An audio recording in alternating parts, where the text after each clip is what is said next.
오늘 말씀은 드디어 5장 말씀이 끝나고 6장의 말씀이 시작되었는데요. 이 6장의 말씀은 그 후에라는 단어로 시작되고 있습니다. 그 후에는 언제를 의미하냐면 그 후에라는 시간은 베데스다 그 못에 38년 된 병자를 고친 바로 후가 아니거든요. 저희가 요한복음 5장을 조금 많이 나눠서 봤기 때문에 아마 베데스다 못에 치유된 병자의 그 설교가 기억이 나지 않으실 겁니다. 그런데 5장에 있었고요. 그 5장에 유대 지도자들과 썰전을 벌였던 예수님의 모습이 그 베데스다 못에서 이루어진 거거든요. 그래서 5장 그 베데스다 못에 그 병자 고친 이후의 이야기가 시작되는 것 같은데, 다른 복음서에 의하면 예수님께서 산상 설교도 하셨고 백부장의 종을 치유하기도 하셨고 과부의 아들을 살리시기도 하셨고 또 폭풍을 잠잠케 하기도 하셨고 귀신들을 돼지떼에 들여 보내시기도 하셨습니다. 또 혈루증 여인을 고치시기도 하셨고 12제자들을 파송하셨고 세례 요한이 죽임을 당한 그 이후의 말씀이 오늘 말씀이거든요. 그러니 그간 많은 기적과 또 예수님께서 들려주시는 그 복음을 통해서 많은 사람들이 예수님을 더 알게 되었고 또 그 안 사람들은 예수님을 쫓아오게 된 겁니다. 예수님께서 출발하신 곳은 가버나움이라는 곳이었는데 그곳에서 디베랴 바다까지는 약 6.4km 정도 되는데요. 그 먼 거리를 함께 걸어서 예수님의 그 말씀을 듣기 위하여서 많은 무리들이 쫓아온 것을 볼 수 있습니다. 예수님께서는 제자들과 산에 오르셨고 눈을 들어서 큰 무리가 따라온 것을 보시니 수가 5,000명쯤 되었다라고 나오는데, 같은 오병이어를 다루고 있는 마태복음 14장 21절에 먹은 사람은 여자와 어린이 외에 5,000명이나 되었더라 라고 명시되어 있거든요. 그러니까 남성만, 건장한 남성만 세어봤을 때 대략적으로 5,000여 명쯤 되었는데 여자와 아이들을 포함한다면 10,000명 혹은 20,000명가량 되지 않나 싶습니다. 그 큰 무리들을 보시면서 제자 빌립에게 이렇게 말씀하시는데요. 오늘 말씀 5절에서 6절 말씀에 보시면 예수께서 눈을 들어 큰 무리가 자기에게로 오는 것을 보시고 빌립에게 이르시되 우리가 어디서 떡을 사서 이 사람들을 먹이겠느냐 하시니, 이렇게 말씀하시면 친히 어떻게 하실지를 아시고 빌립을 시험하고자 하심이라 라고 나타내고 있습니다. 예수님께서는 많으면 10,000명 이상이 되는 사람들을 모시고 이 사람들이 배가 고플 텐데 어떻게 이 사람들에게 다 배불리 먹게 할 수 있겠냐라고 빌립에게 물어보시거든요. 근데 이미 어떻게 하실지 알고 계심에도 빌립을 시험코자 하셨습니다. 예수님께서는 왜 빌립을 시험하고자 하셨을까? 빌립은 예수님의 제자들 중에 가장 먼저 부름을 받은 사람이거든요. 그는 그의 친구 나다나엘에게 예수님을 만난 직후에 야, 우리가 기다렸던 메시아를 만났다. 메시아가 왔다. 함께 하자라고 전도할 만큼 메시아에 대한 열망이 굉장히 많은 뜨거운 사람이 빌립이었습니다. 제자가 된 후에 메시아인 예수님과 함께 사역하며 다녀도 기쁨에도 불구하고, 그런데 반대로 그의 마음에 불신앙이 자리 잡고 있었거든요. 과연 같이 다니는 이 예수라는 사람이 메시아이긴 한가? 이런 빌립은 예수님께서 물어보신 많은 무리들을 어찌 먹일 것인가에 대한 답변을 이렇게 하는데, 7절 말씀해 보시면 빌립이 대답하여 각 사람으로 조금씩 받게 할지라도 200데나리온의 떡이 부족합니다 라고 대답을 합니다. 이 대답에서 빌립의 그 불신앙이 예수님을 믿기는 믿으나 정확하게 믿지 않는 모습이 드러나는데요. 한 데나리온은 그 당시에 일하는 분들의 근로자의 하루치 임금이었습니다. 그러니까 근로자의 일당이 우리나라로 치면 10만 원이라고 하면 200데나리온은 우리나라 돈으로 2천만 원에 이르는 돈이죠. 따라서 빌립의 말은 여기 있는 모든 사람들에게 적은 양의 떡이라도 빠짐없이 나눠주려면 2천만 원도 부족합니다 라고 대답을 한 겁니다. 또 조금씩이라는 단어를 NIV 성경에서는 한 입씩이라고 번역을 해놨거든요. 그러니까 2천만 원어치 떡을 사서 돌아가면서 한 입씩 먹어도 이 사람들을 다 먹이기에는 부족한 돈입니다. 부족한 양입니다. 라고 이야기를 한 거죠. 설령 200데나리온으로 구입하면 다 먹을 수 있다고 칩시다. 그런데 그 많은 떡을 어디서 구입할 수 있겠습니까? 그 돈이 있다고 한들 그 돈을 가지고 떡을 200데나리온어치 2천만 원어치 주세요라고 하면 그 즉시 떡을 가지고 올 데가 어디가 있겠습니까? 당시 모인 곳은 갈릴리 바다 건너편의 어느 산이고 또 어디서 수천 명의 수만 명의 떡을 공수해 올 수 있겠습니까? 그러니까 빌립의 이야기의 중점은 200데나리온이건 얼마건 간에 예수님, 이 사람들을 다 먹일 수는 없다. 곧 불가능합니다. 라는 말을 이렇게 이야기를 한 겁니다. 빌립의 대답은 매우 합리적이거든요. 먹일 수가 없죠. 갑자기 그 수많은 사람들을 어떻게 먹이겠습니까? 그러나 불행히도 그것은 하나님을 믿는, 함께 하고 있는 메시아다라고 믿는 예수님께서 원하시는 답변은 아니었다라는 거죠. 그 대답은 마치 믿지 않는 사람의 대답과 별반 다를 바가 없는 대답이었다라는 겁니다. 빌립이 정녕 하나님을 믿는 사람이라면 또 하나님께서 예수님을 메시아로 보냈다라는 것을 진짜 정녕 믿었더라면 하늘이 땅보다 높은 같이 하나님께서는 자신들과는 비교 자체가 불가능할 정도로 높은 분이심을 믿어야만 했거든요. 그런데 그에게 질문을 하신 분이 메시아로 오신 성자 하나님이신 예수님인데 빌립은 자신의 그 계산과 판단만을 신봉을 한 겁니다. 그러니까 예수님을 믿되 정확하게 믿는 믿음을 갖고 있지 않았다라는 거죠. 바꾸어서 말하면 빌립이 믿는 성자 하나님을 자신들과 같은 수준, 그러니까 예수님을 나보다 조금 더 나은 사람 혹은 그 이하의 사람이다라고 생각했을 수 있다라는 거죠. 근데 그때 갑자기 베드로의 형제 안드레가 예수님에게 이런 이야기를 합니다. 9절 말씀인데요. 여기 한 아이가 있어 보리떡 5개와 물고기 2마리를 가지고 있나이다. 그러나 그것이 이 많은 사람에게 얼마나 되겠사옵나이까? 라고 이야기를 하거든요. 근데 반대로 안드레는 예수님 보십시오. 여기에 보리떡 5개와 물고기 2마리가 있는데 이것으로 과연 이 수많은 사람들을 먹일 수 있을까요? 라는 의문을 가지고 예수님께 드리거든요. 분명 보리떡 5개와 물고기 2마리로는 턱없이 부족한 양입니다. 혼자 먹기에도 작은 양이죠. 근데 1만 명 이상에게, 그 대중에게 전혀 무의미한 것이었거든요. 그런데도 안드레는 예수님께 이 오병이어를, 즉 떡 5개와 물고기 2마리를 예수님께 전달을 합니다. 안드레가 오병이어를 주님께 드린 것은 예수님께서 자신과 다른 분이다라는 이 간단한 그러나 가장 중요한 진리를 믿고 있었기 때문이다라는 것을 알 수 있거든요. 안드레도 빌립과 마찬가지로 예수님이 나보다 조금 더 능력이 있는 분, 혹 아니면 그저 나와 비슷한 사람, 아니면 나보다 좀 떨어지는 사람 정도로 인식하고 있었더라면 안드레도 빌립과 마찬가지로 불가능하다라고 이야기를 했을 겁니다. 근데 예수님께서 그것을 받아드시고 축사하시고 오병이어를 나눠주잖아요. 그러면서 말씀을 하셨는데 12절에 보시면 그들이 배가 부른 후에라고 나타나고 있거든요. 그들이 배가 부르게 되었습니다. 보리떡 5개와 물고기 2마리를 나눠 먹었는데 혼자 먹어도 부족할 양인데 예수님께서 축사하시고 함께 나누어 먹었더니 배가 부른 후에 그 수만 명이 되는 사람들의 모든 배가 불렀답니다. 더 놀라운 것은 남은 것을 거두니까 12바구니가 되었다라고 기록하고 있거든요. 기존에 있던 양보다 수백 배, 수천 배가 되는 양이 더 남았다라는 겁니다. 200데나리온의 돈으로 사도 부족할 곳이고 애초에 불가능한 일이라는 듯 말한 빌립과 아이가 준 도시락인데요, 이거라도 좀 어떻게 써보시겠습니까? 라고 이야기한 안드레, 누가 예수님의 시험에 통과한 자겠습니까? 빌립이겠습니까? 안드레겠습니까?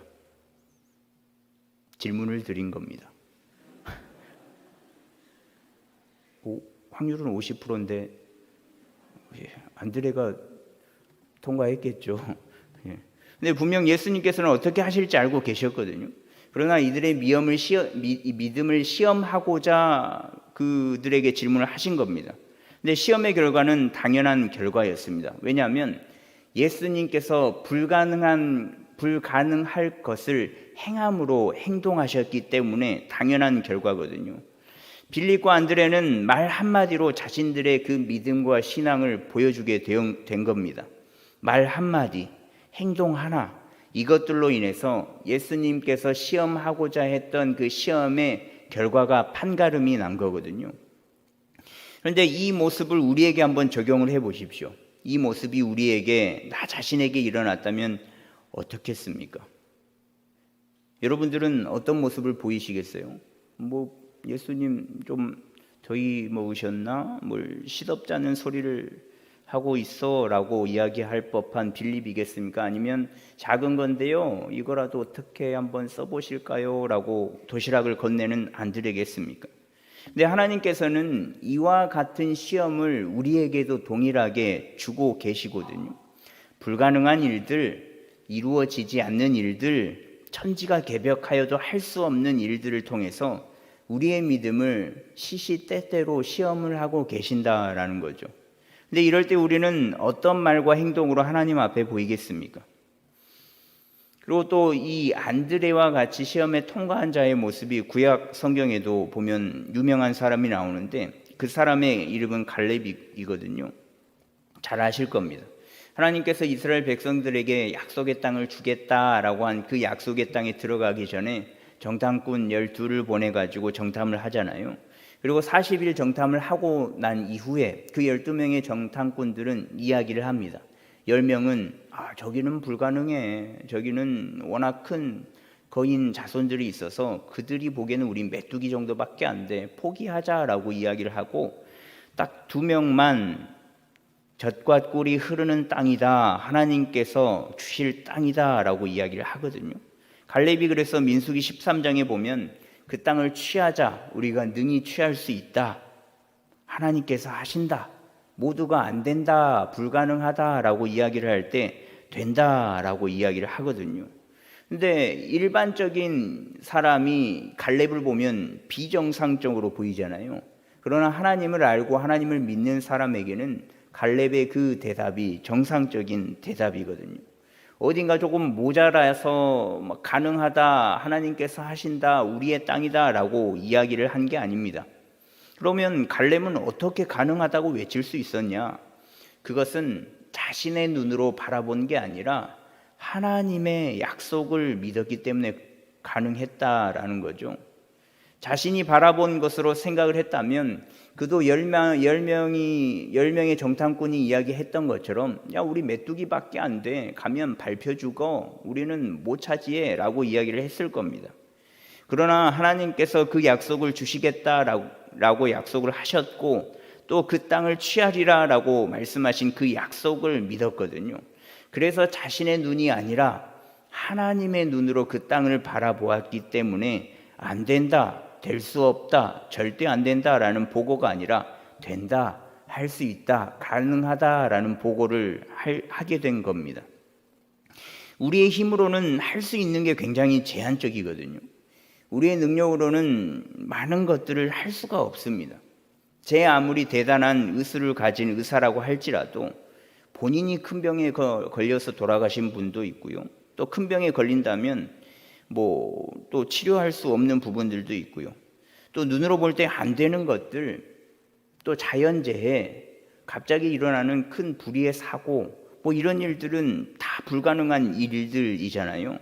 그러나 믿음을 가지고 온전히 하나님께 기댈 때 갈렙과 여호수아처럼 약속의 땅을 밟을 수 있다라는 거죠. 왜냐하면 하나님께서는 약속하신 것은 반드시 들어주시는 전능하신 분이시기 때문에 그렇습니다. 그래서 우리가 기억해야 할 가장 중요한 것은 세상의 눈으로 하나님을 과소평가하면 안 된다라는 겁니다. 본인의 기준과 잣대로 정해놓은 틀에 하나님을 만들어버리면 안 된다라는 겁니다. 하나님은 어떤 틀에 맞춰 넣을 만한 제한적인 존재가 아니니까 무한하신 하나님을 우리의 생각과 우리의 기도와 우리의 간구와 우리의 바람으로 유한한 하나님으로 만들어버리면 안 된다라는 겁니다. 사람들의 생각으로는 떡 5개와 물고기 2마리로는 도저히 1만 명이 넘는 그 많은 사람들을 먹일 수 없었습니다. 아무리 생각해도 상상해 보아도 불가능한 일입니다. 진짜 굉장히 작게 뜯어 먹어서 진짜 막 이렇게 콩보다 작게 이렇게 뜯어가지고 이렇게 10,000명 이상이 막 돌려서 먹어. 야, 조금씩 먹어. 우리 한번 가능케 해볼까? 세상에 이런 일이 나와야지. 뭐 이렇게 해도 먹을 수가 없어요. 어떻게 해요? 못 먹는 겁니다. 근데 하나님이 하시면 가능하시거든요. 왜냐하면 하나님께서는 전지전능하신 분이시기 때문에 그런 겁니다. 그래서 바울 사도는 이렇게 권면을 하거든요. 고린도후서 13장 5절 말씀 표준 번역인데요. 여러분은 자기가 믿음 안에 있는지를 스스로 시험하여 보고 스스로 점검해 보십시오. 여러분은 예수 그리스도께서 여러분 가운데 계시다는 것을 알지 못합니까? 모르면 여러분은 실격자입니다. 라고 이야기를 했습니다. 내 속에 예수님께서 거하시는지, 내가 과연 주님을 믿고 있는지, 어떻게 스스로 시험을 해보면서 무슨 방법으로 점검해 볼 수 있겠습니까? 그것은 세상을 바라보는 자기 시각의 점검이거든요. 전능하신 하나님을 믿는다라고 하면서도 여전히 유한한 육체의 눈으로 보는 것만이 전부다라고 신중히 생각하지 않고 서둘러 판단해 버린다면 사실 전능하신 하나님을 믿는다라고 이야기할 수 없는 겁니다. 진정 믿지 않는 모습이거든요. 또 자신에게 이득이 되는 일에는 하나님을 찬양하고 어렵고 힘든 일에는 하나님은 없다라고 말하면서 아직까지 하나님께서 자기보다 높은 분이심을 믿지 못하는 사람입니다. 바울 사도의 용어를 빌리자면 실격자라는 거죠. 진정 자기 속에 하나님을 모신 사람, 하나님을 온전히 믿는 사람은 눈앞에 펼쳐진 사고, 아픔, 고통, 문제를 넘어서서 그 너머에 계시는 하나님을 바라볼 수 있다라는 겁니다. 보이는 것 너머에 있는 하나님의 손길, 하나님의 뜻, 하나님의 은혜를 바라본다는 거죠. 그래서 어떤 상황 속에서도 근심하거나 절망하기는커녕 항상 감사하며 범사에 기뻐할 수 있는 모습이 너머에 계시는 하나님께 집중하기 때문에 그런 겁니다. 자신과 함께하고 계시는 하나님께서는 땅보다 하늘이 높음같이 높은 분이시다라는 이 단순한 진리를 의심 없이 믿는 사람만이 가능한 모습이거든요. 과연 예수님이 우리 가운데 계십니까? 여러분들은 물론 저도 흔들릴 때가 있는데 여러분들은 큰 아픔과 고통과 문제의 그 벽에서 그 너머에 계시는 하나님을 바라보고 계십니까? 자기 자신을 한번 돌아보십시오. 예수님께서 우리 가운데 계신다라는 것은 그분을 닮아 그분의 삶을 살아간다는 것을 의미하거든요. 내 삶이 어렵고 힘들고 고통의 연속일지라도 내 안에 계시는 예수님 때문에 내가 그 삶을 살아내고 있노라면, 사랑이 넘치는 사람이라면, 나보다 남을 위해 살아가는 삶이 있다면 그 사람은 예수 그리스도가 내 안에 계시는 사람 분입니다. 근데 사실 말이 쉽지 이게 이렇게 살아가는 게 거의 불가능하거든요. 죄송한데 저도 지금 안 보이셔서 모르겠지만 얼굴이 시뻘개져가지고 내가 이런 말을 할 수 있을까? 집에 가면 또 애들한테 씻으라, 좀 말 좀 들어라, 매밖에 없다 그렇게 외칠 그런 모습이 뻔히 보이는데 이 앞에서 제가 그렇게 자기를 돌아보시라고 사실 거의 불가능하거든요. 어느 누가 자신의 것을 다 내어놓으면서 늘 사랑만 가지고 살아갈 수 있겠습니까? 불가능한 일이죠. 예수님과 똑같은 삶을 살아간다는 것 그 자체가 불가능한 일입니다. 그러나 우리가 예수님을 믿기로 작정하고 믿는다고 고백하는 이들이라면 최소한 그렇게 살아가기 위해서 발버둥치며 살아야 하지 않겠습니까? 애들을 다그치고 혼내고 때리고 난 이후에 반성을 해요. 내가 왜 그랬을까? 한 번 더 생각해 볼 걸. 한 번 더 안아줘 볼 걸. 그랬다가 또 화가 나면 똑같이 했다가 또 내가 왜 그랬을까? 이게 사람이기 때문에 그런 거거든요. 근데 반성을 하면서 예수님이 계신다라는 그 마음, 그 믿음을 계속 돌아보면 언젠가는 더 성숙한 모습에 참 그리스도인의 모습을 더 나타낼 수 있지 않겠습니까? 남들에게 보이는 것도 중요한데 예수님과 나와의 관계에서 떳떳한 삶을 살아가는 게 가장 중요합니다. 왜냐하면 누군가에게 보여주기 위한 믿음이라면 그 누군가가 사라지면 그 믿음도 사라지기 때문에 그런 거거든요. 누군가에게 잘 보이기 위함이라면 그 잘 보이기 위한 상대가 사라져버리면 그 잘 보이고 있었던 믿음은 사라져 버린다는 겁니다. 그래서 누군가에게 보여주기 위한 믿음은 버려야만 해요.